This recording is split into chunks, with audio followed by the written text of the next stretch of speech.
Good morning friends, welcome to స్ఫూర్తి news. స్ఫూర్తి live కార్యక్రమం వీక్షిస్తున్న మీ అందరికీ కూడా ధన్యవాదాలు తెలియజేస్తూ ఈనాటి ప్రధాన పత్రికలోని వార్తల విశేషాలు చూసే ముందు మన స్ఫూర్తి న్యూస్ను సబ్స్క్రైబ్ చేసుకుని మిత్రులు దయచేసి సబ్స్క్రైబ్ చేసుకోండి. మన స్ఫూర్తి న్యూస్ సబ్స్క్రైబ్ చేసుకోవాలంటే యూట్యూబ్లోకి వెళ్ళి స్ఫూర్తి న్యూస్ అని టైప్ చేసి సబ్స్క్రైబ్ చేసుకోవచ్చు, లేదంటే మన లింక్ పైన కూడా క్లిక్ చేసి సబ్స్క్రైబ్ చేసుకోవచ్చు. ఇక మీ ప్రాంతానికి సంబంధించిన సమస్యలు ఏమైనా ఉన్నా, అభివృద్ధి కార్యక్రమాలు ఏమన్నా ఖచ్చితంగా మా దృష్టికి తీసుకురావండి. మన స్ఫూర్తి న్యూస్లో ప్రసారం చేద్దాం, ప్రపంచానికి తెలిసేలా చేద్దాం. అందుకు మీరు చేయాల్సింది 8919793547 నెంబర్కి వాట్సాప్ లేదంటే సామాన్య కాల్ ద్వారా సమాచారం ఇవ్వచ్చు. మిత్రులారా, ఈనాటి రాష్ట్ర జాతీయ అంతర్జాతీయ అంశాలకు సంబంధించిన వార్తలు ఒకసారి మనం వెళ్తే, ఈనాడు ప్రధాన పత్రికను మొదట్లో చూస్తే యుద్ధ జ్వాల, ఇరాన్ పై విరుచుకుపడిన అమెరికా ఇజ్రాయెల్ ప్రతిగా గల్ఫ్లోని అమెరికా స్థావరాలు, ఇజ్రాయెల్ లక్ష్యంగా ఇరాన్ క్షిపణుల వర్షం, 201 మంది మృతి, అందులో 86 మంది విద్యార్థినులే. ఇరాన్ రక్షణ మంత్రి ఐఆర్జీ కమాండర్ సైతం హతమైనట్లు రాయిటర్స్ కథనం. దేశాన్ని స్వాధీనం చేసుకోవాలని ఇరానీయులకు ట్రంప్ పిలుపు. పశ్చిమాసియా గల్ఫ్లకు వేల కొద్ది విమాన సర్వీసులు రద్దు చేయడం జరిగింది. అసలు ఎందుకు ఈ ట్రంప్ గాడు ప్రపంచంలోని ఇతర దేశాలపై పడి ఏడవడం జరుగుతుంది, బాంబులు వేయడం జరుగుతుంది, అనేక మంది ప్రాణాలు తీసుకోవడం జరుగుతుంది. ప్రతిగా మళ్ళీ వీనికి ప్రపంచ శాంతి నోబెల్ బహుమతి ఇవ్వాలని వానికి వాడే డిమాండ్ చేసుకుంటాడు. అసలు ఏం జరుగుతుందో చూద్దాం.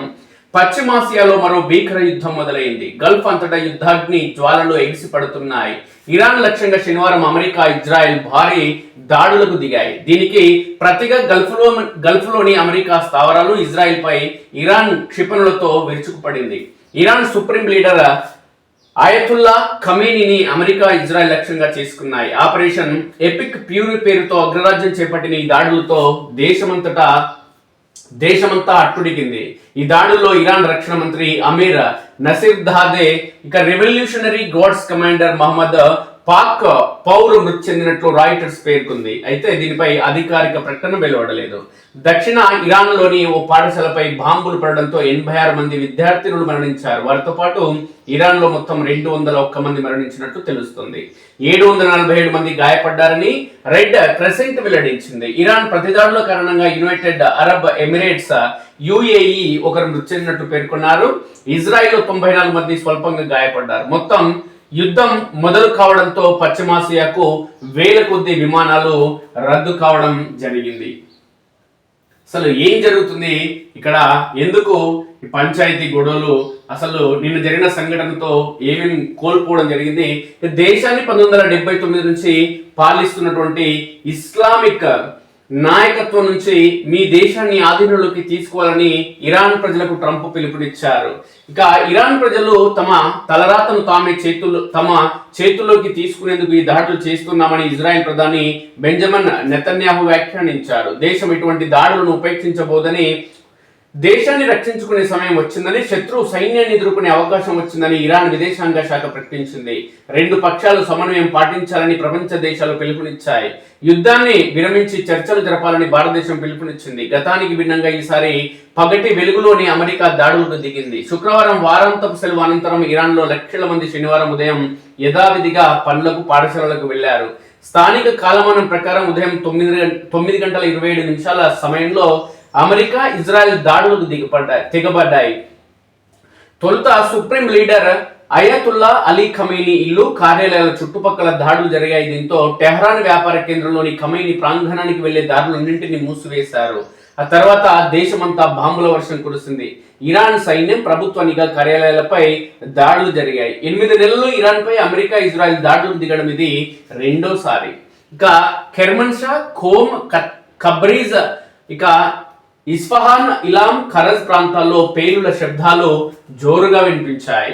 ఇరాన్ హర్మోజ్గన్ ప్రావిన్స్ లోని మినాబ్లో బాలికల పాఠశాలపై అమెరికా బాంబులు పడ్డాయి. ఈ ఘటనలో 86 మంది విద్యార్థులు మరణించారు, పలువురు గాయపడ్డారు. ఈ ప్రాంతంలో ఇరాన్ పాలా మిలిటరీ రెవల్యూషనరీ గార్డ్స్ స్థావరం ఉంది. ఉత్తర టెహ్రాన్ లోని 30 ప్రాంతాల్లో ఒకేసారి ఇజ్రాయెల్ దాడులు చేసినట్టు తెలుస్తుంది. ఇరాన్ అధ్యక్ష భవనం, కీలక ప్రభుత్వ కార్యాలయాల సమీపంలోని ఈ దాడులు జరిగాయి. ఆ సమయంలో ఖమేనీ టెహ్రాన్ లో లేరని, అప్పటికే ఆయనను సురక్షిత ప్రాంతానికి తరలించినట్లు సమాచారం. ఇరాన్ అధ్యక్షుడు మసౌద్ పెజెష్కియాన్ సైతం సురక్షితంగా ఉన్నట్లు టెహ్రాన్ మీడియా వెల్లడించింది. ఖమేనీ, పెజెష్కియాన్ సురక్షితంగానే ఉన్నట్లు ఇరాన్ విదేశాంగ మంత్రి అబ్బాస్ అరెగ్జీ ధృవీకరించారు. శనివారం సాయంత్రం టెహ్రాన్లోని నిఘా కార్యాలయం సమీపంలో 3 పేలుళ్లు సంభవించాయి. ఇక్కడ 44 విమాన సర్వీసులు రద్దు. ఇరాన్ గల్ఫ్ లో యుద్ధ పరిస్థితుల నేపథ్యంలో హైదరాబాద్ నుంచి అబుదాబి, కువైట్, దోహా, దుబాయ్ తదితర దేశాలకు రాకపోకలు సాగిస్తున్న 44 అంతర్జాతీయ విమాన సర్వీసులను వాటి నిర్వహణ సంస్థలు రద్దు చేశాయి. శనివారం రాత్రి 8 గంటల వరకు గల్ఫ్ దేశాల నుంచి రావాల్సిన 21 విమానాలు, శంషాబాద్ నుంచి వెళ్లాల్సిన 23 విమానాలు రద్దయ్యాయి. తాము ప్రకటించే వరకు టికెట్లు బుక్ చేసుకోవద్దని ఆయా సంస్థల ప్రతినిధులు పేర్కొన్నారు. ఖమేనీ చనిపోయినట్లే ఈ మేరకు సంకేతాలున్నాయంటూ నెతన్యాహు పేర్కొన్నారు. వైమానిక దాడుల్లో ఇరాన్ సుప్రీం నాయకుడు ఖమేనీ నివాస ప్రాంగణం నీలమట్టమైనట్లు ఇజ్రాయెల్ ప్రధానమంత్రి నెతన్యాహు పేర్కొన్నారు. ఇప్పటి వరకు అందిన సంకేతాల ప్రకారం ఆ నిరంకుశుడు జీవించి ఉండకపోవచ్చని ఆయన పేర్కొన్నారు. ఖమేనీ ప్రాంగణంపై శనివారం ఉదయం 30 బాంబులను ప్రయోగించినట్లు ఇజ్రాయెల్ సైన్యం పేర్కొంది. అయితే ఖమేనీ సురక్షితంగానే ఉన్నారని, తమకు తగిన మార్గనిర్దేశం చేస్తున్నారని ఇరానీ రెవల్యూషనరీ గార్డ్ దళం స్పష్టం చేయడం గమనార్హం. 200 యుద్ధ విమానాలతో ఇరాన్లోని 500 లక్ష్యాలపై దాడులు చేశామని ఇజ్రాయెల్ వెల్లడించింది. తీవ్రంగా స్పందించిన ఇరాన్, అమెరికా ఇజ్రాయెల్ దాడులు చేసిన కొద్ది గంటల తర్వాత ఇరాన్ స్పందించింది. తొలుత ఇజ్రాయెల్ పై 200కు పైగా డ్రోన్లు, క్షిపణుల వర్షం కురిపించింది. అందులో 35 ఇజ్రాయెల్ గగనతలంలోకి ప్రవేశించాయి. ఈ దాడుల్లో 94 మందికి స్వల్పంగా గాయాలయ్యాయి. ఆ తర్వాత బహ్రెయిన్, కువైట్, ఖతర్, యుఏఈ సహా 7 దేశాల్లోని అమెరికా స్థావరాలపై దాడులు చేసింది. దాడుల నేపథ్యంలో ఇజ్రాయెల్, యుఏఈ, ఇరాక్ తో పాటు పలు దేశాలు తమ గగనతలాలను మూసివేశాయి. ఇక బహ్రెయిన్ లోని అమెరికా నౌకాదళ 5వ ఫ్లీట్ ప్రధాన కార్యాలయంపై ఇరాన్ దాడులు జరిపింది. ఇక మనామాలోని బహుళ అంతస్తుల భవనం మంటల్లో చిక్కుకుంది. కువైట్ లోని అల్ సలేం అమెరికా ఆర్మీ సెంటర్ పై ఇరాన్ విరుచుకుపడింది. ఖతార్ లోని అల్ ఉదైద్ వైమానిక స్థావరంపై ఇరాన్ క్షిపణులు పేల్చింది. ఇక యుఏఈలోని అల్ దఫ్రా ఎయిర్ బేస్ పై దాడులు చేసింది. దుబాయ్ లో గగనతల రక్షణ వ్యవస్థను మోహరించారు. బాంబు ముక్క ఒకటి పడడంతో దుబాయ్ లో ఒకరు మరణించారు. ప్రఖ్యాత పామ్ జుమేరియా ప్రాంతంలోని అంతర్జాతీయ పర్యాటకుల హోటల్ మంటల్లో చిక్కుకుంది. ఘటనలో 4 గాయపడ్డారు. జోర్డాన్ లోని కింగ్ హుసేన్ వైమానిక స్థావరాన్ని ఇరాన్ లక్ష్యంగా చేసుకుంది. తమ దేశంలోని రియాద్ పై ఇరాన్ దాడులు చేయడాన్ని సౌదీ అరేబియా ఖండించింది. ఇరాన్ కు మద్దతుగా యెమెన్ లోని హూతీ రెబల్స్ ఎర్ర సముద్రంలోని నౌకలపై దాడులకు దిగారు. ఇజ్రాయిల్ పైన డ్రోన్లు, క్షిపణులను ప్రయోగించారు. ఖతర్, యుఏఈ, ఇజ్రాయిల్ లోని అమెరికా ఎంబసీలో సిబ్బందిని షెల్టర్లకు వెళ్లాల్సిందిగా అధికారులు సూచించారు. ఇజ్రాయెల్ అత్యవసర పరిస్థితిని ప్రకటించారు. అంతటా ఎయిర్ రైడ్ సైరన్లు మోగుతున్నాయి. మొత్తానికి ఈ వ్యవహార తీరు అనేది అమెరికా ఇజ్రాయెల్ దాడితో టెహ్రాన్లోని ఇరాన్ సుప్రీం నేత ఖమేనీ నివాసం వద్ద పేలుడు జరిగింది. ఇల్లు మొత్తం నేలమట్టమైంది. అయితే తను చనిపోయినట్లు స్పష్టంగా తెలుస్తుంది. మరికొన్ని చూద్దాం వార్తలు. వేట్లపాలెంలో మృత్యు విస్ఫోటం. కాకినాడ జిల్లాలో చోటు చేసుకుంది. బాణసంచ తయారీ కేంద్రంలో భారీ పేలుడు, 20 మంది సజీవ దహనం, మరో 10 మందికి తీవ్ర గాయాలు. పేలుడు దాటికి చెల్లా చెదురైన శరీర భాగాలు, 5 కిలోమీటర్ల దూరం వరకు వినిపించిన శబ్దాలు. పేలుడు ఘటనపై ప్రధాని మోదీ, సీఎం రేవంత్ రెడ్డి దిగ్భ్రాంతి. ఖమేనీ చనిపోయినట్లే, ఆ మేరకు సంకేతాలు ఉన్నాయంటూ నెతన్యాహు పేర్కొన్న వార్త వచ్చింది. తక్షణం దాడులు ఆపండి, చర్చలు తిరిగి ప్రారంభించండి అంటూ ఇరాన్, అమెరికాలకు భారత్ సహా ప్రపంచ దేశాల పిలుపు. 6 నుంచి జూన్ 12 వరకు ప్రజాపాలన ప్రగతి ప్రణాళిక, పౌర సేవలను సులభతరం చేయడం, జయేష్ రంజన్ ఆధ్వర్యంలో ఏకసభ్య కమిటీ ముఖ్య కార్యదర్శులు, ఇక అదేవిధంగా కార్యదర్శుల సమావేశంలో సీఎం రేవంత్ రెడ్డి. దేశవ్యాప్తంగా మొదలైన హెచ్పివి వ్యాక్సినేషన్ ప్రారంభించిన ప్రధానమంత్రి నరేంద్ర మోడీ. రాజస్థాన్ లోని అజ్మేర్ లో హెచ్పివి వ్యాక్సినేషన్ కార్యక్రమంలో ప్రధానమంత్రి నరేంద్ర మోడీ. తెలంగాణ రాష్ట్రంలో 4 లక్షల మంది బాలికలకు ఉచితంగా వ్యాక్సిన్. మంత్రి దామోదర రాజనరసింహ. మర్చిపోయి కాంగ్రెస్ పార్టీలు ఇస్తున్నారు అనుకున్నారు సారు, మర్చిపోయి మీకు చెప్పడం అలవాటు. కేంద్రం ఇస్తుంది. కేంద్రంలోని బీజేపీ ప్రభుత్వం, నరేంద్ర మోడీ నాయకత్వంలోని దేశం నరేంద్ర మోడీ నాయకత్వంలోని బీజేపీ ప్రభుత్వం ఇస్తుంది. దేశం మొత్తం అమలు చేస్తుంది. మర్చిపోయి కాంగ్రెస్ వాళ్ళం మేము తెలంగాణలో ఇస్తున్నామని మర్చిపోయి మీరు చెప్పుకునేది. ఎందుకంటే వైకుంఠ ధామాలు మేమే అంటారు, కల్లాలు మేమే అంటారు, కులాలు మేమే, అన్ని మేమే అంటారు. మర్చిపోయి అది కూడా మేమే అనేరు. ఈ నెల 6 నుంచి జూన్ 12 వరకు 99 రోజుల వరకు యాక్షన్ ప్లాన్ పథకాలను, అభివృద్ధిని ప్రజలకు చేరువ చేసేందుకే ప్రణాళిక అంటూ సీఎం రేవంత్ రెడ్డి పేర్కొన్నారు. ప్రజాపాలన ప్రగతి ప్రణాళిక పేరుతో ప్రజల్లోకి 99 రోజుల పాటు ఎమ్మెల్యేలు తిరగాలి. ఎందుకంటే ఎమ్మెల్యేలు అందరూ హైదరాబాద్ లో ఏసీ గదిలో వండుకుంటున్నారు, బయటకు వస్తలేరు. ఏమన్నా కార్యక్రమం ఉంటే కార్ వేసుకొని హైదరాబాద్ నుంచి ఊళ్ళకి రావాలి. ఈ కార్యక్రమం అయిపోయిన వెంటనే టక్క ఫోటోలు దిగాలి, పత్త లేకుండా మళ్ళీ కారెక్కి హైదరాబాద్ పోవాలి. ఇట్లా కాదురా నాయన, 99 రోజులు ప్రజల్లో ఉండాలి, నియోజకవర్గంలో తిరగాలి. నియోజకవర్గంలో తిరిగి మన ప్రజాపాలన ఎట్టెట్లుంది, మన పథకాలు ఎట్టెట్లు అందుతున్నాయి, ప్రజలు ఏమేమి అనుకుంటున్నారు, నిజమైన నాకు రిపోర్ట్ కావాలని చెప్పి ఆ రిపోర్ట్ కోసం 99 రోజుల పాటు మీరు నియోజకవర్గంలో తిరగాలి. తిరిగి మీరు కాంగ్రెస్ పార్టీ పాలన ప్రజాపాలన ఎట్లా ఉంది, ప్రజాపాలనకు సంబంధించినటువంటి సంక్షేమ పథకాలు ప్రజలకు ఏ విధంగా అందుతున్నాయి, సంక్షేమ పథకాలు పొందుతున్నటువంటి ప్రజలు ఎవరైతే ఉన్నారో వాళ్ళ నుంచి ఫీడ్బ్యాక్ నాకు కావాలి, కరెక్ట్ రిపోర్ట్ కావాలి. దానికోసం మీరు ఎమ్మెల్యేలందరూ కూడా క్షేత్రస్థాయిలో ఉండాలంటూ సీఎం రేవంత్ రెడ్డి ఎమ్మెల్యేలకు వీళ్ళందరికీ సూచన సలహాలు ఇవ్వడం జరుగుతుంది. దానికి సంబంధించిన వార్త ఏంటో ఒకసారి చూద్దాం. గ్రామ స్థాయి నుంచి రాష్ట్ర స్థాయి వరకు సక్సెస్ చేయాలి, పథకాలు పౌర సేవలని ఆన్లైన్లోనే అందించాలి, పరిపాలనలో టెక్నాలజీ వినియోగంపై జయేష్ రంజన్ కమిటీ ఏర్పాటు చేయాలి, 8 లక్షల కోట్ల పెట్టుబడులు ఎంఓయూలు గ్రౌండ్ అయ్యేలా ప్రత్యేక కార్యాచరణ. జూన్ 2న తెలంగాణ పండుగను ఘనంగా జరుపుకోవాలి, అన్ని శాఖల ముఖ్య కార్యదర్శులతో సీఎం రేవంత్ విస్తృత స్థాయి సమీక్ష.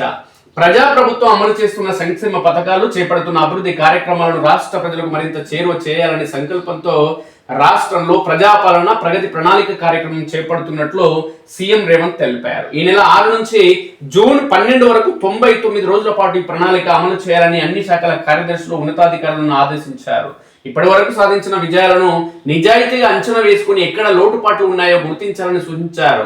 వచ్చే ఎన్నికలకు మిగిలిన 2 నెలలకు సరైన దిశానిర్దేశంతో కార్యాచరణ రూపొందించుకోవాలని తెలిపారు. ప్రజలు చూపిన విశ్వాసాన్ని మాటలతో కాకుండా సుపరిపాలనతో గౌరవించాల్సిన బాధ్యత తమతో పాటు అధికారులందరిపైన ఉందని, జూన్ 2న తెలంగాణ రాష్ట్ర ఆవిర్భావ దినోత్సవాన్ని సంబరంగా జరుపుకోవాలని సందర్భంగా సీఎం పిలుపునిచ్చారు. కానీ ముఖ్యమంత్రి గారు 2023 అసెంబ్లీ ఎన్నికల్లో టీఆర్ఎస్ పార్టీకి సంబంధించిన ఎమ్మెల్యే అభ్యర్థులు ఏ విధంగా పటాపట్ ఓడిపోవడం జరిగిందో, 2028 ఎలక్షన్లో మీ కాంగ్రెస్ పార్టీకి సంబంధించిన ఎమ్మెల్యేలు కూడా పటాపట్ ఓడిపోవడం ఖాయం. ఎందుకంటే మీ ఎమ్మెల్యేలు ఎంత బలుపుతో వ్యవహరిస్తున్నారు అంటే అంత బలుపుతో వ్యవహరిస్తున్నారు కాబట్టి ఖతం కావడం ఖాయం. కాబట్టి ఈ కాంగ్రెస్ పార్టీని నమ్ముకుంటూ వచ్చేది లేదు, మీ జాగ్రత్తలో మీరుండి ప్లాన్ ప్రకారం. ఎందుకంటే 2023 ఎన్నికల కంటే ముందు ఏ విధంగా నువ్వు ప్లాన్ చేసుకోవడం జరిగిందో, నీ అంటే రాజకీయ ఉన్నతి కోసం ముఖ్యమంత్రి స్థాయికి ఎదగడం జరిగిందో, మళ్ళోసారి ముఖ్యమంత్రి పదవి రావాలంటే ఈ పార్టీని నమ్ముకుంటూ వచ్చేది లేదు, సచ్చేది లేదు. ఎందుకంటే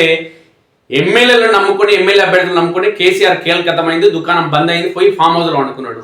నువ్వు కూడా వీళ్ళని నమ్ముకున్నావు అనుకో, ఘటనే అవుతుంది. కాబట్టి వీళ్ళని నమ్ముకోకు, వీళ్ళతో ఏది కాదు. వీళ్ళంతా ఊళ్ళకి వచ్చేటోళ్ళు గారు, వచ్చిన ప్రజలతో కలిసేటోళ్ళు గారు, ప్రజలతో కలిసిన ప్రజా సమస్యలు పరిష్కరించే మొఖాలు కావు వీళ్ళ మొఖాలు.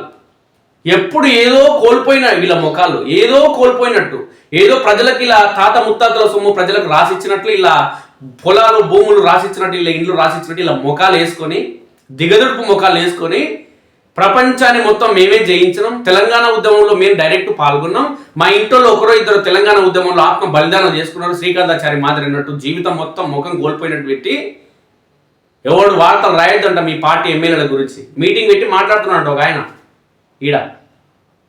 ఎవరు ఏం మా ఎమ్మెల్యేలు అంటే ఏంది, మా స్థాయి ఏంది, మా కథ ఏంది, మా కార్ఖానా ఏంది, మాకున్న మీ విలువ మొత్తం ప్రజలకు తెలుసు. మీరు కొనుక్కుంటే వచ్చేది కాదు విలువ, కొనుక్కుంటే ఓట్లు వస్తాయి. 2023 ఎన్నికల్లో కొనుక్కున్నాయి కాబట్టి ఓట్లు వచ్చినాయి. కానీ విలువ గౌరవం కొనుక్కుంటే రావు సారు, తెలుసుకోజరా. ఎందుకంటే నీ దగ్గర ఉన్నటువంటి రిపోర్ట్లు ఎవరైతే ఉన్నారో, ఈ రిపోర్టర్స్ ఎవరైతే ఉన్నారో, నీకు 2023 ఎన్నికలలో ఎవడు కూడా నీకోసం పనిచేయాలి, అది తెలుసుకో. నీకోసం ఎవడు పనిచేసాడు. మళ్ళా 2028 ఎలక్షన్లు వచ్చినప్పుడు మళ్ళీ నీకోసము ఇప్పుడు నీ దగ్గర గంపగుత్త వచ్చి కూర్చున్నారు కదా, నువ్వు ఉసుకో అంటే నువ్వు తుమ్మితే వచ్చి వార్తలు రాస్తారు కదా. మళ్ళీ 25 ఎలక్షన్లు వస్తాయి కదా, అప్పుడు నీ దగ్గరికి ఎవడు రాడు, వీళ్ళంతా మళ్ళీ ఎవడు గెలిస్తే ఆ దగ్గరికి పోతారు, అది తెలుసుకో ఫస్ట్ నువ్వు. గతంలో జైపాల్ రెడ్డి దగ్గర, కిష్టారెడ్డి దగ్గర, వంశీచంద్ర రెడ్డి దగ్గర, జైపాల్ యాదవ్ దగ్గర, తర్వాత అందుకంటే ముందు చిత్రేందర్ సార్ దగ్గర, వీళ్ళందరి దగ్గర పనిచేసిన వాళ్ళు ఉన్నారు కదా. ఎవరి దగ్గర పదవి ఉంటే వాళ్ళ దగ్గరికి పోయి వాళ్ళని గీకడం వీళ్ళకి అలవాటు. వాళ్ళని చూసుకుని నువ్వు పొంగుతున్నావు. వాళ్ళ వ్యూహాలు, ప్రతి వ్యూహాలు మున్సిపల్ ఎన్నికల్లో నీ ముఖ్య నాయకుడు ఓటమి కారణం మీరు తెలుసుకున్నావు అజరనన్న. వాళ్ళందరూ వచ్చి మీకు రిపోర్ట్ ఇచ్చిరి, మన నాయకుడు గణశాడు గెలుస్తారు అని చెప్పి. ఏమైంది మీ నాయకుడి పరిస్థితి? కాబట్టి వాస్తవాలు తెలుసుకోకుండా గాలిలో మేడలు కట్టోడు, గగనతలంలో ఈత కొట్టేటోడు, నీళ్ళ మీద నడిచేటోడు ఇలా మాటలు నమ్మినావంటే నువ్వు కూడా నడుచుకుంటా హైదరాబాద్ పోతావు, ఇంటికాడికి పరిమితం అవుతావు. ఖచ్చితంగా అది జరుగుతుంది. ఎమ్మెల్యేలకు అది ఖచ్చితంగా జరుగుతుంది. కాబట్టి ముఖ్యమంత్రి రేవంత్ రెడ్డి ఈ ఎమ్మెల్యేను నమ్ముకొని రాజకీయం చేయక సార్ నువ్వు. ఇంకా ఈ అంశానికి సంబంధించి ఈ వేడుకను పురస్కరించుకొని 99 రోజుల పాటు జరిగే ప్రజాపాలన ప్రగతి ప్రణాళిక కార్యక్రమాన్ని బాధ్యతగా నిర్వర్తించాలని అధికారులను ఆదేశించారు. శనివారం సెక్రటరియట్లు అన్ని శాఖల ముఖ్య కార్యదర్శులతో సీఎం రేవంత్ రెడ్డి సమీక్ష సమావేశం నిర్వహించారు. గ్రామ స్థాయి నుంచి మండల స్థాయి, జిల్లా స్థాయి, రాష్ట్ర స్థాయి వరకు షెడ్యూల్ ప్రకారం కార్యక్రమాలను విజయవంతం చేయాలని, అందుకు అవసరమైన ప్రణాళికను వెంటనే సిద్ధం చేసి ఆచరణలో చూపెట్టాలని సూచించారు. ఈ కార్యక్రమానికి ప్రత్యేక లోగో తయారు చేయాలని, రాష్ట్రమంతటా నిర్వహించే కార్యక్రమాలకు షెడ్యూల్ రూపొందించాలని సీఎస్ ను ఆదేశించారు. ఫైళ్లలో ఉన్న నిర్ణయాలు క్షేత్రస్థాయిలో ఫలితాలుగా మారాలని, ప్రజలకు పథకాల ప్రయోజనం ప్రత్యక్షంగా చేరేలా యంత్రాంగం మొత్తం ఒకే లక్ష్యంగా పనిచేయాలని సూచించారు. ఈ 99 రోజుల్లో ఫైళ్ల క్లియరెన్స్ తో పాటు అన్ని విభాగాలు, రాష్ట్ర స్థాయి నుంచి గ్రామ స్థాయి వరకు అన్ని ఆఫీసుల్లో పారిశుద్ధ్యం, పరిశుభ్రత డ్రైవ్ నిర్వహించాలని సూచించారు. పెండింగ్ ఫైళ్ల క్లియరెన్స్ తో పాటు ప్రతి శాఖ, ప్రతి జిల్లా, ప్రతి అధికారి మిషన్ మోడ్ లో పనిచేయాలని దిశానిర్దేశం చేశారు. సమావేశంలో సిఎస్ రామకృష్ణారావు, డీజీపీ శివధర్ రెడ్డి తో పాటు సీఎం సలహాదారు వేరు నరేందర్ రెడ్డి, సీఎంఓ అధికారులు, అన్ని శాఖల ముఖ్య కార్యదర్శులు పాల్గొన్నారు. సాంకేతిక సంస్కరణపై కమిటీ వచ్చే 99 రోజులు అత్యంత కీలకమని, ప్రతిరోజు బాధ్యతాయుతంగా విధులు నిర్వర్తించాలని అధికారులకు సీఎం రేవంత్ రెడ్డి సూచించారు. ఈ కార్యక్రమాన్ని ఎట్టి పరిస్థితుల్లో నిర్లక్ష్యం చేయవద్దని, పక్కాగా అమలు చేయాలని ఆదేశించారు. 99 రోజుల కార్యక్రమాన్ని పురోగతిని వ్యక్తిగతంగా పరిశీలిస్తానని, క్రమం తప్పకుండా సమీక్ష నిర్వహిస్తానని తెలిపారు. అధికారుల పనితీరులో లోపాలను సహించబోమని అన్నారు. ఐఏఎస్ అధికారుల ప్రభుత్వానికి వెన్నెముక, ప్రభుత్వం అమలు చేసే ప్రతి పథకం, అమల్లోకి తెచ్చిన ప్రతి పాలసీ విజయం మీపైనే ఆధారపడి ఉంటుంది. శాఖల మధ్య సమన్వయం కీలకం. ప్రజాపాలన ప్రగతి ప్రణాళిక కార్యక్రమం విజయవంతం కావాలంటే విభాగాల మధ్య అడ్డంకులు తొలగిపోవాలి. పరిపాలనలో అధునాతన టెక్నాలజీని మరింత సమర్థవంతంగా వినియోగించుకోవాలని అధికారులకు సూచించారు. రాష్ట్రంలో పథకాలు, పౌర సేవలన్నింటినీ మరింత సులభతరం చేయాలని, కరెంటు మీటర్, ఇంటి అనుమతి, నల్ల కనెక్షన్ మొదలు ప్రభుత్వం నుంచి పొందాల్సిన అనుమతులు, సేవల కోసం ప్రజలు ఆఫీసులకు రావాల్సిన అవసరం లేకుండా చూడాలన్నారు. వెహికల్ కొన్న షోరూంలోని రిజిస్ట్రేషన్ జరిగే విధానం అమల్లోకి వచ్చిందని, ఇలా ప్రతి విభాగంలోనూ సంస్కరణలు తీసుకురావాలని చెప్పారు. ఏ ఫైలు, ఏ అర్జీ ఎక్కడ ఉందో దరఖాస్తుదారు తెలుసుకునేలా ఉండాలని సూచించారు. సమూల మార్పుతో సాంకేతిక సంస్కరణలు అమలు చేసేందుకు సీనియర్ ఐఏఎస్ జయేష్ రంజన్ ఆధ్వర్యంలో ప్రత్యేక కమిటీ వేయాలని సీఎం ఆదేశించారు. 3 వారాల్లో కమిటీ తమ నివేదికను అందజేయాలని చెప్పారు. ప్రతి విభాగంలో ఈ ఆఫీస్ విధానం, డిజిటల్ గవర్నెన్స్ విధానం అమలు చేయాలని, అన్ని శాఖలకు సంబంధించిన డేటా నిల్వ చేస్తున్న పాతకాలం సర్వర్ను రాబోయే 20 ఏళ్లకు సరిపోయేలా అప్డేట్ చేసుకోవాలని చెప్పారు. సంక్షేమ పథకాలను పకడ్బందీగా అమలు చేయాలని, అందులోనూ సాంకేతికతను వినియోగించుకోవాలని సూచించారు. మహాలక్ష్మి రేషన్ కార్డులు, 500 రూపాయలకు గ్యాస్ సిలిండర్, 200 యూనిట్ల లోపు ఉచిత విద్యుత్తు, ఆరోగ్యశ్రీ అర్హులైన వారందరికీ చేరాలని, సొంత స్థలం ఉండి ఇల్లు లేని వారందరికీ ఇందిరమ్మ ఇల్లు లబ్ధి అందించాలన్నారు. రేషన్ కార్డులు అప్లై చేసుకునే ప్రక్రియ నిరంతరం కొనసాగాలని తెలిపారు. ఐఏఎస్ లో బెస్ట్ ప్రోగ్రామ్ డిజైన్ చేసుకోవాలి. ప్రైవేట్ పాఠశాలలకు దీటుగా నాణ్యమైన విద్యను అందించేలా ప్రభుత్వ పాఠశాలను తీర్చిదిద్దాల్సిన అవసరం ఉందని సీఎం రేవంత్ రెడ్డి తెలిపారు. రాష్ట్రంలోని 100 మండలాల్లో తెలంగాణ పబ్లిక్ స్కూళ్లను ప్రారంభిస్తామని, ప్రభుత్వ విద్యను ప్రక్షాళన చేయడంతో పాటు ప్రభుత్వ ఆసుపత్రుల్లో వైద్య సేవలను మెరుగుపరిచే విధానాలు అమలు చేయాలని సూచించారు. ప్రతి ఐఏఎస్ అధికారి తమ శాఖలో బెస్ట్ ప్రోగ్రామ్ ను డిజైన్ చేసుకోవాలని, మరింత తమంతా తాముగా గర్వపడే కార్యక్రమాలు చేపట్టాలని, ప్రభుత్వ పథకాలు, హామీలు ప్రజలకు మరింత చేరువ కావాల్సిన అవసరం ఉందని చెప్పారు. దేశ అభివృద్ధి పథంలోనూ పరిపాలనలోనూ నూతనంగా తెలంగాణ తిరుగులేని ఆదర్శ రాష్ట్రంగా నిలబెట్టాలని లక్ష్యంగా పనిచేయాలని ఈ సందర్భంగా ఆయన సూచించారు. కలెక్టర్తో సీఎం రేవంత్ రెడ్డి ఏర్పాటు చేసిన కాన్ఫరెన్స్ వాయిదా పడింది. ఆదివారం నిర్వహించాల్సిన ఈ కాన్ఫరెన్స్ వచ్చే నెల 4వ తేదీకి పోస్ట్పోన్ చేసినట్టు తెలిసింది. సోమవారం కాంగ్రెస్ అగ్రనేత రాహుల్ గాంధీ పర్యటన ఉండడంతో కలెక్టర్ల కాన్ఫరెన్స్ వాయిదా వేసినట్లు సమాచారం. సొంత బిల్డింగ్ల కోసం నిధులు, అన్ని విభాగాల్లో పనిచేస్తున్న రెగ్యులర్ ఉద్యోగులతో పాటు అవుట్ సోర్సింగ్, కాంట్రాక్ట్ ఉద్యోగుల డేటా కార్యదర్శుల వద్ద సిద్ధంగా ఉండాలని సీఎం రేవంత్ రెడ్డి సూచించారు. రాష్ట్రంలో మండల స్థాయి నుంచి రాష్ట్ర స్థాయి వరకు ప్రభుత్వ కార్యాలయాలు ఏవి ఇకపై అద్దె భవనాల్లో ఉండకూడదని, ప్రతి శాఖకు సొంత భవనం ఉండేలా చర్యలు తీసుకోవాలన్నారు. బడ్జెట్ ప్రతిపాదనలో వీటి నిర్మాణాలను చేర్చాలని సూచించారు. కేంద్ర ప్రాయోజిత పథకాల నిధులను రాబట్టుకునేందుకు ప్రతి శాఖ అప్రమత్తంగా ఉండాలని, నిధుల సద్వినియోగం చేపట్టడం వల్ల ప్రత్యేక రాయితీలు, ప్రోత్సాహాలు కూడా రాష్ట్రం సాధించుకునే అవకాశం ఉంటుందని గుర్తు చేశారు.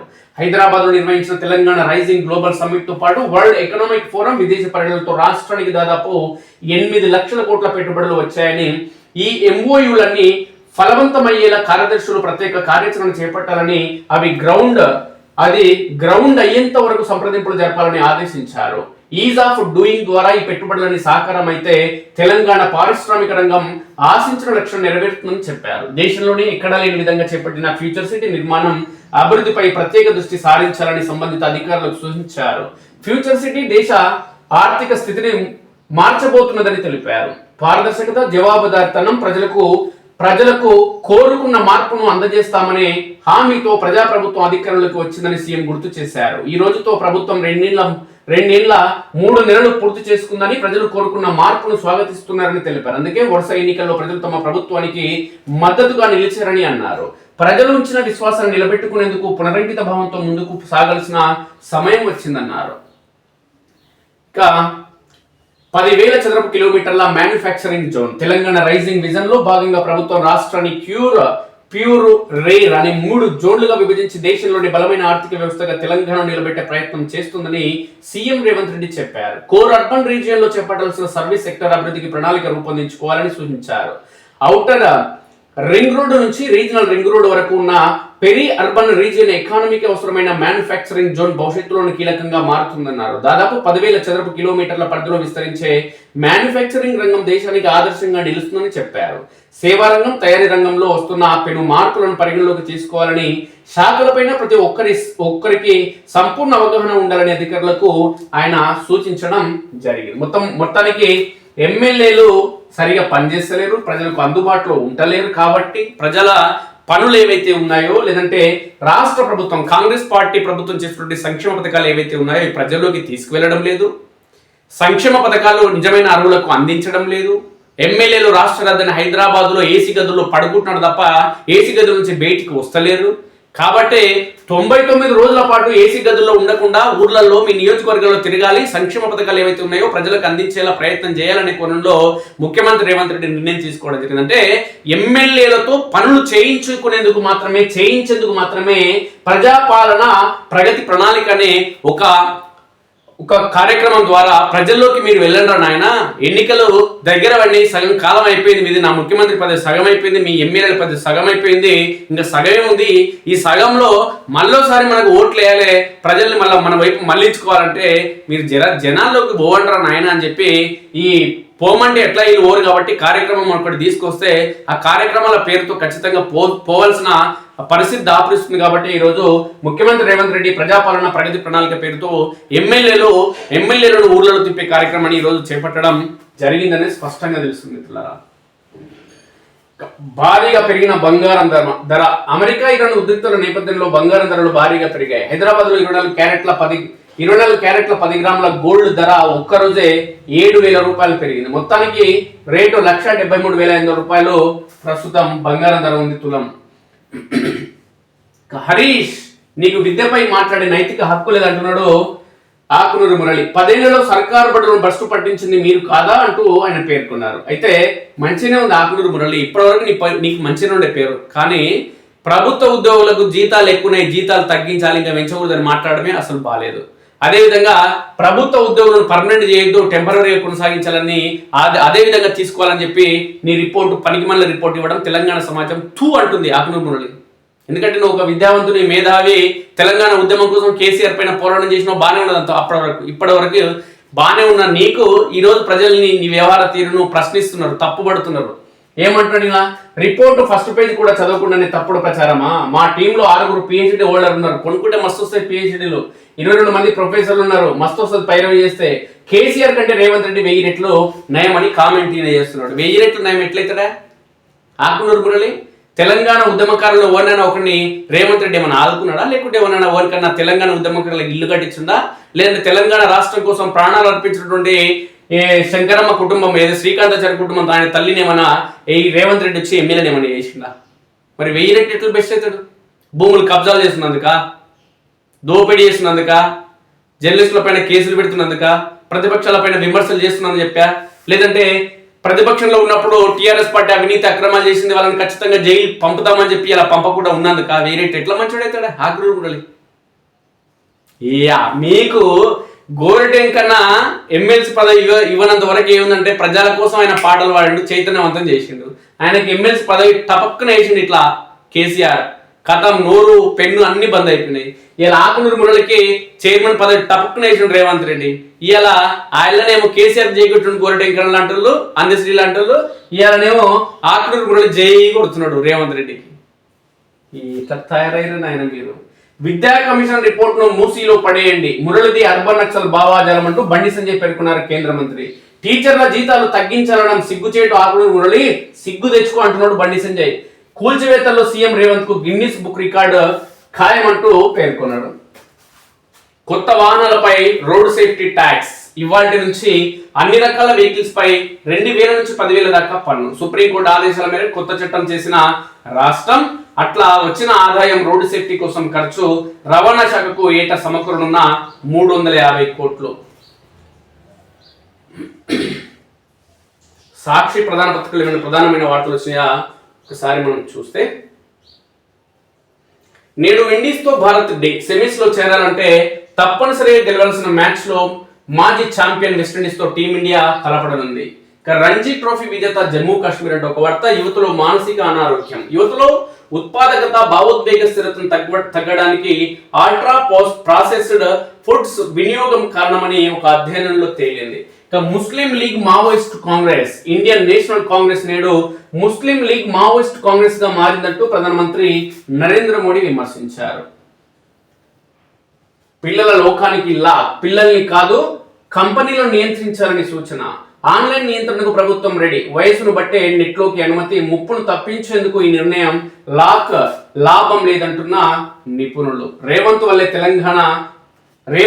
తెలంగాణలోని హైదరాబాద్ కుప్పగూలింది. ఫోర్త్ సిటీ కోసం హైదరాబాద్ ను పట్టించుకోలేదు, ప్రజా సమస్యలను వదిలేసి కేవలం సొంత ఆర్థిక ప్రయోజనాల కోసమే పాలన సాగిస్తున్నాడు. హైడ్రాను అడ్డు పెట్టుకుని సీఎం ఆయన కుటుంబ సభ్యులు కుంభకోణాలకు పాల్పడుతున్నారు. బీఆర్ఎస్ వర్కింగ్ ప్రెసిడెంట్ కేటీఆర్ ఆరోపణలు, జీహెచ్ఎంసీ పరిధిలో పార్టీ ముఖ్య నేతలతో సమీక్ష. మూసి మురిసేలా మహాత్ముడు, 160 అడుగుల ఎత్తుల విగ్రహం బాబుఘాట్ లో ప్రపంచంలోని అత్యంత ఎత్తైన గాంధీ విగ్రహం, 238 ఎకరాల విస్తీర్ణంలో గాంధీ సరోవర అభివృద్ధి. ముఖ్యమంత్రి రేవంత్ రెడ్డి ఈ రోజు చేస్తున్న పని ఏంటంటే మన దేశ జాతిపిత మహాత్మా గాంధీని తిట్టించే కార్యక్రమం చేస్తున్నాడు, అసహించుకునే కార్యక్రమం చేస్తున్నాడు. ఎందుకు అని అంటే చెప్తా మిత్రులారా, మహాత్మా గాంధీ ప్రజలందరికీ, దేశంలోని ప్రజలందరికీ కూడా అత్యంత ఆత్మీయుడు, మనసు దోచుకున్న వ్యక్తి. దేశం కోసం స్వాతంత్ర ఉద్యమంలో పాల్పంచుకున్నాడు, ప్రతి ఒక్కరికి గౌరవిస్తారు మిత్రులారా. అటు గణతంత్ర దినోత్సవం కావచ్చు, లేదంటే స్వతంత్ర దినోత్సవం కావచ్చు, 2 రోజులు కూడా మహాత్మా గాంధీ ఫోటో ప్రతి గ్రామాన ఉంటుంది. ఆయన విగ్రహాలు గల్లీలో ఉంటాయి ఈ దేశంలో. కానీ ఈ రేవంత్ రెడ్డి ఏం చేస్తున్నాడు అంటే హైదరాబాద్ లోని మూసీ నది ఒడ్డున వెళ్తాను అంటున్నాడు ఈయన. అందుకోసం ఏం చేస్తున్నాడు అంటే పేదల ఇండ్లు మొత్తం కాల్ చేస్తా అంటున్నాడు. పేదల ఇండ్లని కాల్ చేసి వాళ్ళనే అత్యంత విగ్రహం, పెద్ద విగ్రహం పెట్టించండి, అది రికార్డు ఉండాలి, రేవంత్ రెడ్డి ఎప్పటికి రికార్డు ఉండాలని చెప్పి ఆయన ఇల్లు కడుతున్నాడు. కానీ గాంధీ తాత మునిమనుడు ఏమన్నాడు తెలుసా, అరే మా తాతకు నువ్వు విగ్రహం కట్టడం ఎందుకు, నాకు అర్థమైతలేదు. ఒకవేళ ఆయన బతుకుంటే పేదల ఇండ్లను తొలగించి నా విగ్రహం కడితే నేను ఊకోను, అది నాకు ఇష్టం ఉండదని చెప్పి ఆయన చెప్పేటోడు. ఆయన ఆత్మగా నేను చెప్తున్నారా బాబు, ఇది సరైన పద్ధతి కాదు, ఈ కాంగ్రెస్ వాళ్ళకి బుద్ధి లేదంటే ఆయన చెప్పడం జరిగింది. అయినా ఈ బుద్ధి లేని దద్దమ్మలు అదే పని చేస్తామంటున్నారు. ఏం చేస్తాను చెప్పు, పేదల ఫోటో కొట్టి విగ్రహాలు కడతామంటున్నారు. విగ్రహాలు కట్టడంతో పాటు ఇలా గాంధీ మహాత్ముని తిట్టించే కార్యక్రమం చేయడం జరుగుతుంది. నమస్తే తెలంగాణ సంబంధించిన వార్తలు చూద్దాం. పశ్చిమాసియా అగ్నిగుండం అంటే ఒక వార్త. శారదా పీఠం భూములకు సర్కారు ఎసరు, కేసీఆర్ హయాంలో 2 ఎకరాలు కేటాయింపు రద్దు చేస్తూ ఇటీవల కేబినెట్ లో నిర్ణయం. జలమండలి రిజర్వాయర్ కోసమని బుకాయింపు, ఎత్తైన స్థలం ఇదేనంటూ ప్రభుత్వం సాకులు. ఆలయ నిర్మాణాలను కూల్చివేసే దుస్సాహసం, జలమండలి భూమికి ఆనుకోని తూర్పు పడమర వైపు అందుబాటులో ఉన్న ఎత్తైన స్థలాలు.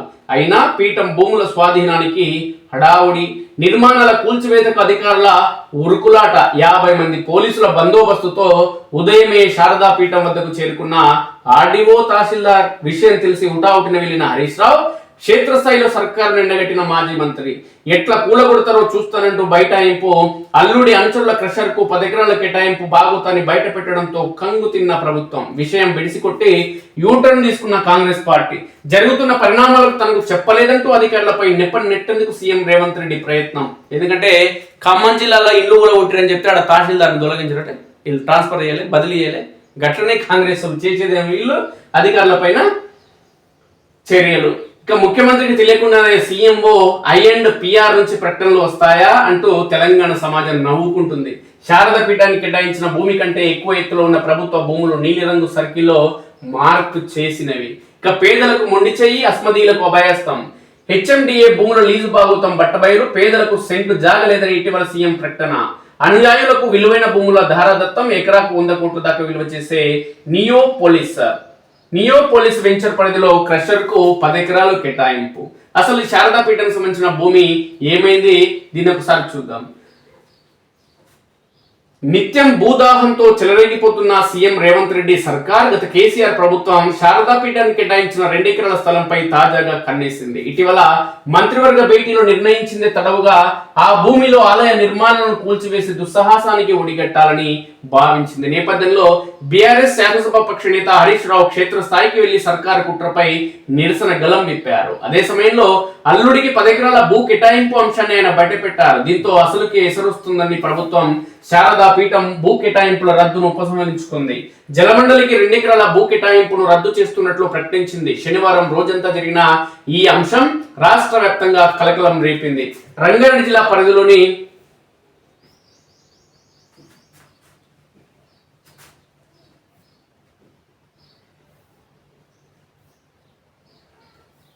జిల్లా పరిధిలోని గండిపేట మండలం కోకాపేటలో సర్వే నెంబర్ 240లో గత కేసీఆర్ ప్రభుత్వం 2 ఎకరాల భూమిని శారదా పీఠానికి కేటాయించింది. ఆ తర్వాత సర్వే నెంబర్ 240లో సుమారు 400 ఎకరాలకు పైగా భూముల్లో కేసీఆర్ ప్రభుత్వం 2021లో నియోపోలిస్ పేరిట భారీ లేఅవుట్ ను చేసింది. దీంతో అందులో ఎకరా 100 కోట్లకు పైగా ధర పలకడం అప్పట్లో రియల్ మార్కెట్ లో సంచలనం. ఆ తర్వాత కాంగ్రెస్ ప్రభుత్వం వచ్చాక ఆ లేఅవుట్ ను మరో 2 దశల్లో విస్తరించింది. ఈ లేఅవుట్ లోని కేసీఆర్ ప్రభుత్వం కుల సంఘాలకు కేటాయించిన భూములు కూడా ఉన్నాయి. కేబినెట్ లో రద్దు నిర్ణయం. శారదా పీఠ నిర్వాహకులు తమ కేటాయించిన 2 ఎకరాల భూమి చుట్టూ ప్రహరీ నిర్మించుకుని గత ఏడాది కాలంగా అక్కడ పీఠం ఏర్పాటు, రాజశ్యామల ఆలయ నిర్మాణాన్ని కూడా శరవేగంగా కొనసాగిస్తున్నారు. ఈ నేపథ్యంలో కొన్ని రోజులుగా ఈ 2 ఎకరాల కేటాయింపుపై రేవంత్ రెడ్డి ప్రభుత్వం కన్ను పడింది. ఇటీవల జరిగిన కేబినెట్ సమావేశంలో శారదా పీఠానికి ఇచ్చిన ఆ 2 ఎకరాల భూ కేటాయింపును రద్దు చేసింది. దీంతో అధికారులు భారీ పోలీసు బందోబస్తు నడుమ ఆలయ నిర్మాణాన్ని కూల్చివేసేందుకు రంగం సిద్ధం చేస్తున్నారనే ప్రచారం జోరందుకుంది. నేపథ్యంలో కోట్లాది మంది భక్తుల మనోభావాలకు సంబంధించిన అంశంతో పాటు అసలు ఎలాంటి కారణాలు లేకుండా రేవంత్ రెడ్డి సర్కార్ నాడు కేసీఆర్ ప్రభుత్వం చేసిన కేటాయింపును రద్దు చేయడంపై మాజీ మంత్రి హరీష్ రావు తీవ్ర ఆగ్రహం వ్యక్తం చేశారు. ఈ మేరకు శనివారం ఉదయం కోకాపేటలోని శారదా పీఠం వద్ద జరుగుతున్న నిర్మాణ పనులు, పరిసర ప్రదేశాలను పరిశీలించారు. ఈ సందర్భంగా రేవంత్ సర్కార్ తీరును ఎండగట్టారు. క్షణాల్లో సర్దుబాటు ప్రకటనలు.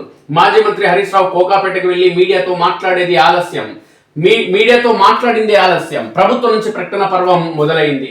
నియోపోలిస్ లేఅవుట్ లో శారదా పీఠానికి కేటాయించిన 2 ఎకరాల స్థలాన్ని ఆనుకుని జలమండలికి 8.75 ఎకరాల స్థలాన్ని కేటాయించింది.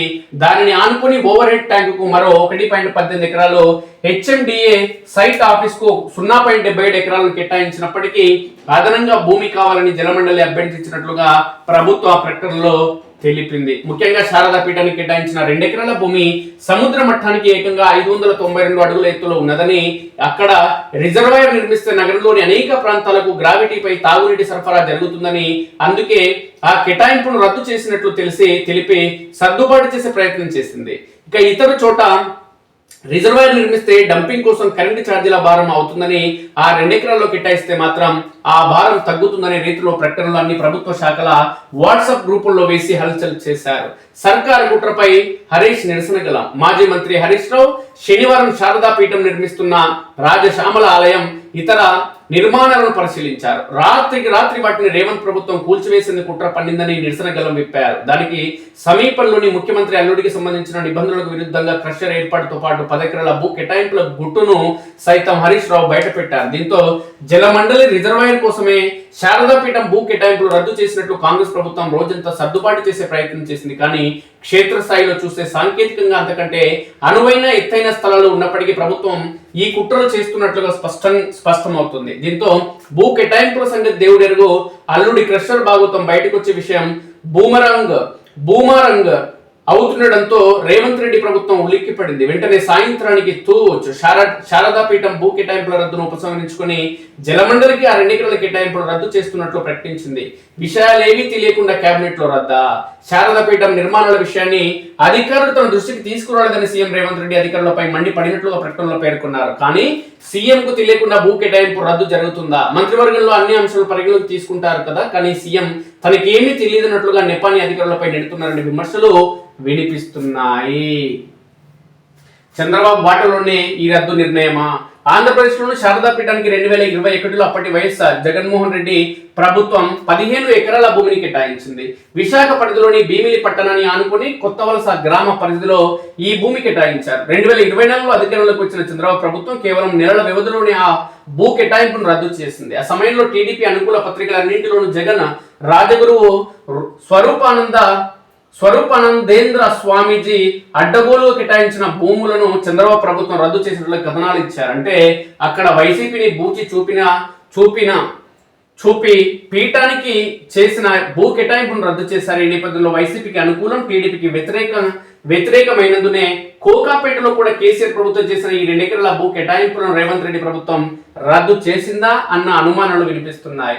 నియోపోలిస్ లేఅవుట్ వ్యూ పాయింట్ అత్యధిక ఎత్తైన ప్రదేశమే సముద్ర మట్టానికి 583 అడుగులుగా గూగుల్లో స్పష్టంగా ఉంది. కానీ శనివారం ప్రభుత్వ ప్రకటనలో శారదా పీఠం 2 ఎకరాల భూమి సముద్ర మట్టానికి ఏకంగా 592 అడుగుల ఎత్తులో ఉందని పేర్కొనడం హాస్యాస్పదంగా ఉన్నదని ఇంజనీర్లు పేర్కొనడం జరిగింది. ఇక హరీష్ రాకతో అంతా గప్చుప్. అంతకుముందు రాజశ్యామల ఆలయ కూల్చివేతకు ప్రభుత్వం పక్కా స్కెచ్. రంగంలోకి రెవెన్యూ పోలీసు అధికారులు హరీష్ ఎంట్రీతో బెడిసికొట్టిన వ్యూహం. ఇంకా ఎట్లా కూలగొడతారో చూస్తారంటూ భీష్మించి కూర్చున్న మాజీ మంత్రి చేసేది లేక అధికారులు వెనక్కి. ప్రజా వ్యతిరేకతతో సర్కారు యూటర్న్. ఇక రంగారెడ్డి జిల్లా కోకాపేట నియోపోలిస్ శనివారం ఉదయం రంగారెడ్డి జిల్లా కోకాపేటలో నియోపోలిస్ లేఅవుట్ లో ఉన్న శారదా పీఠం వద్ద అలజడి మొదలైంది. రాజేంద్రనగర్ ఆర్డీఓ వెంకటరెడ్డి, గండిపేట తహసీల్దార్ శ్రీనివాసరెడ్డితో పాటు రెవెన్యూ యంత్రాంగం అక్కడికి చేరుకుంది. నార్సింగి ఏసీపీ రమణగౌడ్, ఇన్స్పెక్టర్ హరికృష్ణారెడ్డి సహా దాదాపు 50 మందితో పోలీసు యంత్రాంగం అక్కడ మోహరించింది. ఇక జేసీబీలు ఇతర యంత్రాలు అక్కడికి తెప్పించేందుకు అంత సిద్ధమైంది. మరికొంత సమయం అయితే అంతా నేలమట్టం.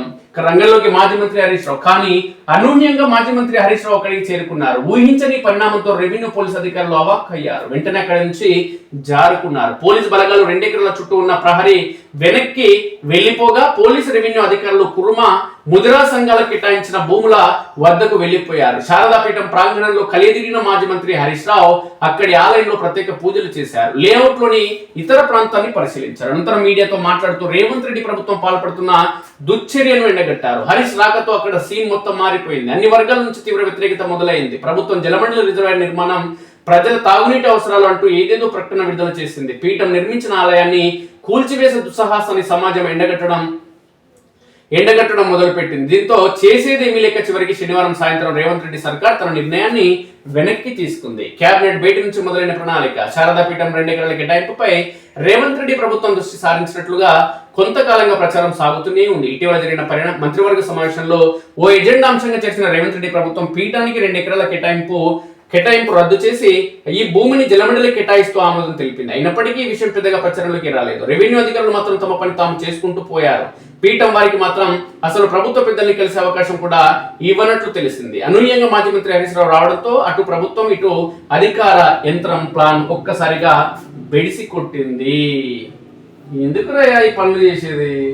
అన్ని పనికి మళ్ళీ పనులే. ఇంకా చుట్టూ 2 ఎకరాల కంటే అనువైన స్థలాలు ఉన్నా ఈ స్థలాన్ని కూలగొట్టడానికి ప్రధాన వ్యవహారం రేవంత్ కూల్చివేతల సర్కార్ అంటూ బీజేపీ రాష్ట్ర అధ్యక్షుడు రామచంద్రరావు పేర్కొన్నారు. ఆ భూములు శారదాపీఠానికి జలమండలి కేటాయింపులు రద్దు, అధికారులకు సీఎం రేవంత్ రెడ్డి ఆదేశం. ఆలయ భూములపై అరాచకమా? అల్లుడికి అప్పనంగా కట్టబెడతారా? విశాఖ శారదాపీఠం రాజశ్యామల ఆలయాన్ని కూల్చేందుకు సీఎం కుట్రలు, ఇండ్లు గుల్లజోలికి వెళ్లడం దారుణం అంటూ మాజీ మంత్రి హరీష్ రావు పేర్కొన్నారు.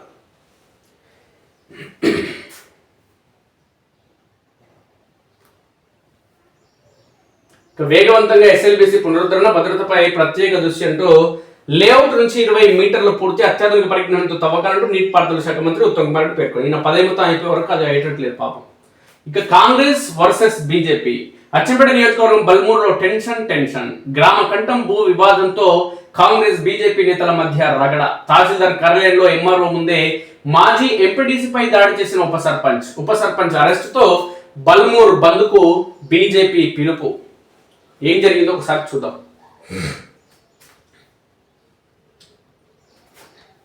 నాగర్ కర్నూలు జిల్లా బల్మూరులో టెన్షన్ వాతావరణం నెలకొంది. కాంగ్రెస్ బీజేపీ పార్టీల మధ్య నేతల మధ్య గ్రామకంఠం భూమి చిచ్చు పెట్టింది. గ్రామంలోని సర్వే నెంబర్ 28లో సుమారు ఎకరం గ్రామకంఠం భూమిని గతంలో పేదలకు ఇళ్ల పట్టాలు ఇవ్వడం కోసం కేటాయించారు. అనంతరం వాటిలో నిర్మాణం చేయకపోవడంతో గత ప్రభుత్వ హయాంలో అట్టి భూమిని ఆట స్థలం కోసం కేటాయిస్తూ ప్రభుత్వం తిరిగి వెనక్కి తీసుకుందని తెలుస్తుంది. ఈ విషయంలోనే అట్టి గ్రామకంఠం భూమిని ప్రస్తుతం గెలుపొందిన సర్పంచ్ వినియోగంలోకి తీసుకురావాలని నిర్ణయించుకున్నారు. కాగా కొందరు ఆ స్థలంలో అక్రమ నిర్మాణాలు చేపడుతున్నారని ఈ నేపథ్యంలో అట్టి భూమిని అభివృద్ధికి వినియోగించాలని తహసీల్దార్ కు ఫిర్యాదు చేసేందుకు బీజేపీకి చెందిన ఉప సర్పంచ్ సీతారామరెడ్డి ఫిబ్రవరి 26న ఎంఆర్ఓ ఆఫీస్ కు వెళ్లాడు.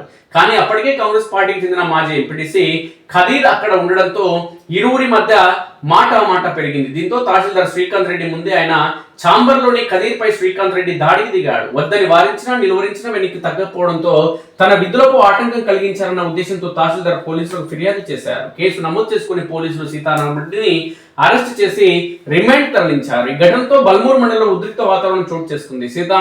సీతారామరెడ్డిపై తప్పుడు కేసులు ఎత్తివేస్తూ విడుదల చేయాలంటూ డిమాండ్ చేస్తూ బీజేపీ రాష్ట్ర కార్యదర్శి పోతుగంటి భరత్ప్రసాద్, జిల్లా అధ్యక్షుడు వేముల నరేంద్రరావు బల్మూరు బంద్కు పిలుపునిచ్చారు. ఇందుకు పోలీసులు నిరాకరించినప్పటికీ శనివారం ధర్నా చేపట్టారు. ఈ ధర్నాలో మాజీ ఎమ్మెల్యే గువ్వల బాలరాజు, బీజేపీ నాయకులు తదితరులు పాల్గొన్నారు. ఇవి నాటి ప్రధాన పత్రికలోని వార్తా విశేషాలు. మిత్రులారా, మీ సూచనలు సలహాలు అభిప్రాయాలు ఖచ్చితంగా తెలియండి. అదేవిధంగా మన స్ఫూర్తి న్యూస్ను సబ్స్క్రైబ్ చేసుకునే మిత్రులుంటే దయచేసి సబ్స్క్రైబ్ చేసుకోండి. Thank you very much.